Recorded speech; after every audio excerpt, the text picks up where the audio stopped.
Hej, mit navn er Hanna. I denne video skal vi kigge nærmere på, hvordan du renser jeres Modular 20 fadelsanlæg. Du skal rense anlægget, fordi der sætter sig gærrester for øllet i slangerne. Det skal renses ud, så øllet altid er rent og friskt. Dette skal I huske at gøre 1 gang om måneden. Start med at sikre dig, at vandhanen, som forsyner anlægget, er åben. På rensemodulet, også kaldet Ecolab, sidder der en stålslange, som forsyner rensemodulet med vand. Tjek, at den sorte hane bag anlægget, også kaldet Ballofix, er åben. Du skal nu sikre dig, at rensevæsken er monteret. Rensevæsken er en plastikdunk med en lille rensevæske. Sørg for, at den tynde slange i dunken med rensevæske er placeret helt nede i bunden. Husk at sikre dig, at der er rensevæske nok i dunken til hele rensningen. Løber rensemodulet tør for rensevæske under rensningen, vil rensemodulet melde ud, at du ikke har renset anlægget.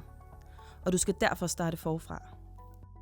Mængden af rens afhænger af fadelsanlæggets antal haner. Husk kun at bruge rensevæske, der er udleveret af Carlsberg. Displayet på rensemodulet begynder at blinke, når det er tid til at rense anlægget. Dette sker, når der er gået 28 dage.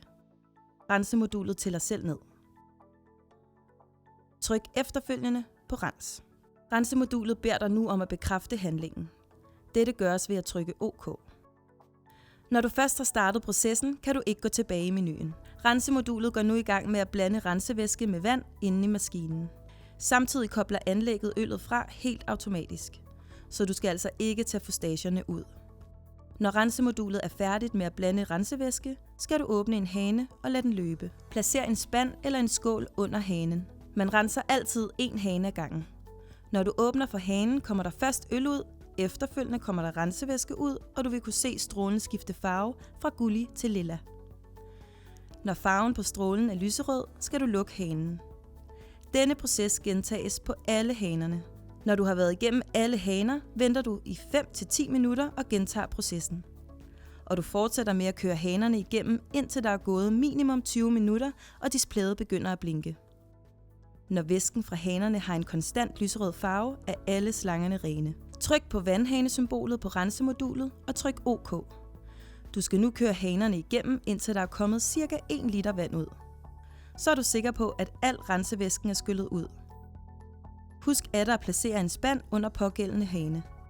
Når der er gået ca. 5 minutter, vil rensemodulet blinke, og du kan vælge at rense eller trykke på ølhanesymbolet.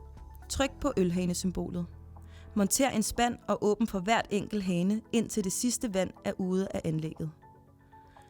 Når der er rent øl fra alle hanerne, er anlægget renset. Du kan nu lukke for vandtilførslen bag på rensemodulet.